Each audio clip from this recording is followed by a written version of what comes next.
दोस्तों, आज की कहानी है नन्नद जी अब आप मायके मत आना, हम सबको कोरोना हो गया है। दोस्तों, कहानी शुरू करने से पहले अगर आपने हमारे चैनल को सब्सक्राइब नहीं किया है तो सब्सक्राइब कर लीजिए ताकि आपके पास पहुंचे हर नया वीडियो। मोबाइल की रिंग बजी, मैंने जल्दी से फोन रिसीव किया। उधर से भाभी रुआंची आवाज में बोली, दीदी कुछ अच्छा नहीं लग रहा है। उधर मायके में भाई की तबीयत ठीक नहीं है। आज आपके भतीजे की टेस्टिंग करवाई तो वो भी पॉजिटिव है। घर में कोई नहीं है सहारा देने वाला। मम्मी की बातों से बहुत संभल मिलता था। उन्हें भी गए 2 महीने हो गए, एक के बाद एक परेशानियां। पहले मम्मी की इतनी बड़ी ब्रेस्ट कैंसर जैसी बीमारी, उनकी तकलीफों को देखा नहीं जाता था। उनके जाने के गम से उबर नहीं पाई। अकेला छोटा भाई, वो भी बहुत बीमार है। जाने का सोच ही रही थी कि बेटे को कोरोना निकलाया। कुछ समझ नहीं आ रहा क्या करे। हिम्मत जवाब दे गई है, भाभी प्लीज, सबसे पहले आप अपने आप को संभालिए। आप ही हिम्मत हार जाएगी तो कैसे चलेगा। अब माँ नहीं रही, इस बात को आप जितनी जल्दी स्वीकार कर लेगी आपके लिए उतना ही अच्छा रहेगा। वो मेरी भी माँ थी, लेकिन उनकी तकलीफों को देखकर भगवान से यही मनाया कि या तो भगवान उन्हें ठीक करे या फिर उन्हें उनकी तकलीफों से मुक्त करे।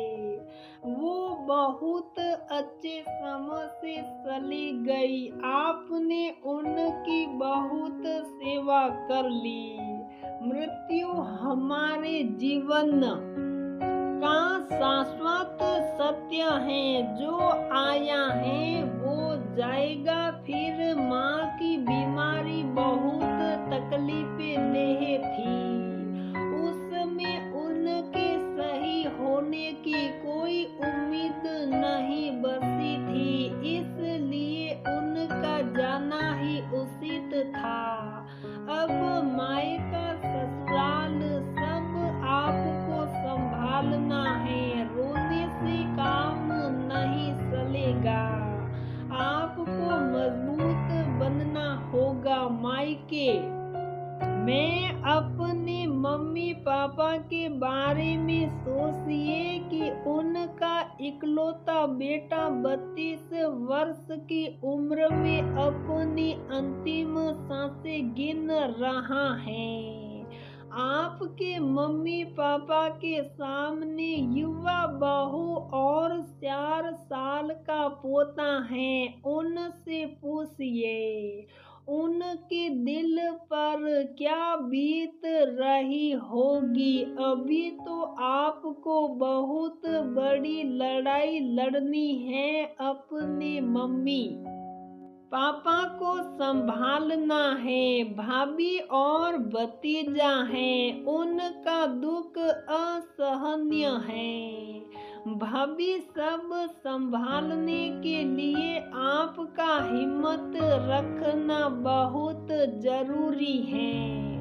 लेकिन दीदी, भाई की जिंदगी का कुछ पता नहीं, या बेटे की तबीयत ठीक नहीं। जब से सब रिश्तेदारों ने बेटे के पॉजिटिव होने की बात सुनी है, कोई फोन करके हाल साल भी नहीं पूछता, कोई बात नहीं भाभी। ऐसे ही समय में अपने पराये का पता चलता है। आप हिम्मत रखो। वैभव कहाँ है? हॉस्पिटल में। नहीं दीदी, वो बच्चा है, अभी रोने लगा, हॉस्पिटल में रहने को तैयार नहीं हुआ तो टीम आई थी, घर में ही आइसोलेट कर गई हैं। आप बस इस समय वैभव का ध्यान रखो, वो बच्चा है अभी। वैभव को आइसोलेट हुए 4 दिन बीते थे कि भाभी के मायके से खबर आ गई कि उनका भाई नहीं रहा।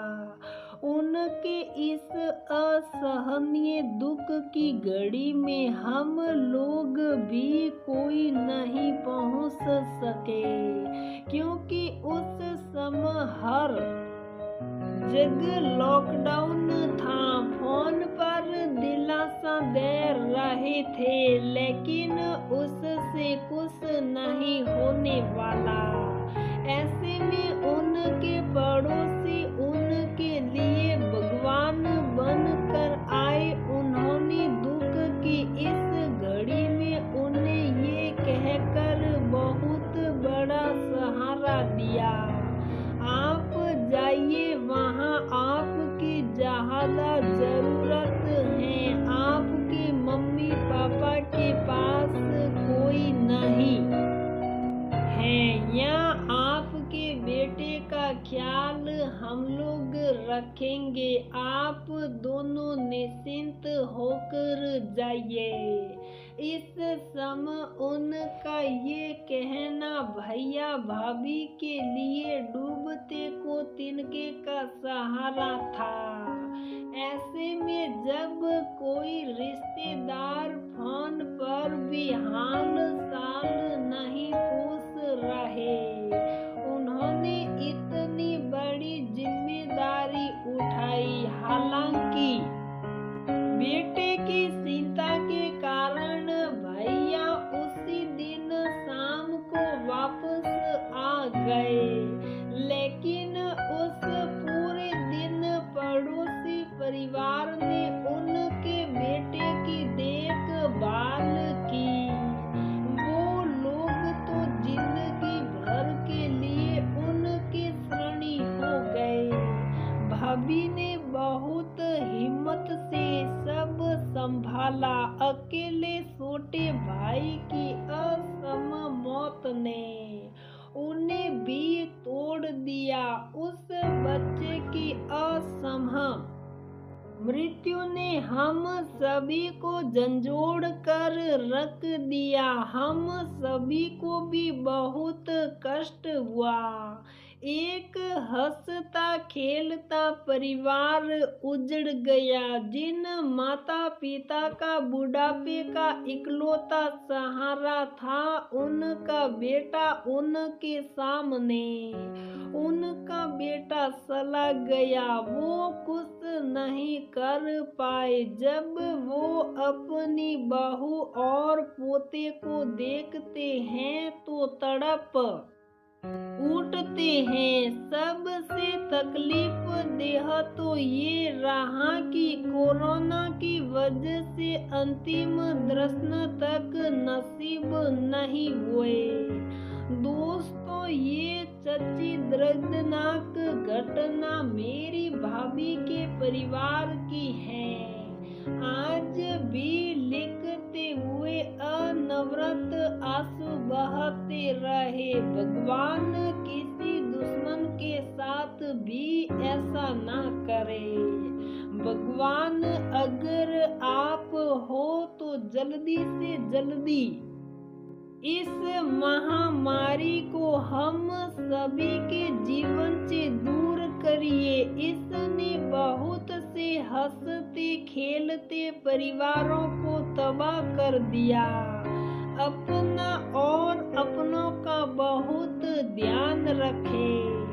मास्क, सैनिटाइजर, शारीरिक दूरी, इन सब बातों का कड़ाई से पालन करें। लापरवाही बिल्कुल मत करें और सबसे बढ़कर अच्छा सोचे, अच्छा ही होगा। एक दूसरे को मानसिक संबल देते रहे। जो परेशान है उसको दिलासा देते रहे कि वो जल्दी ही ठीक हो जाएगा, क्योंकि इस समय चारों तरफ देख देख कर लोगों के अंदर नकारात्मकता घर कर रही है। इसलिए मानसिक सपोर्ट बहुत जरूरी है। तो दोस्तों, हमारी ये कहानी यहीं पर समाप्त होती है। अगर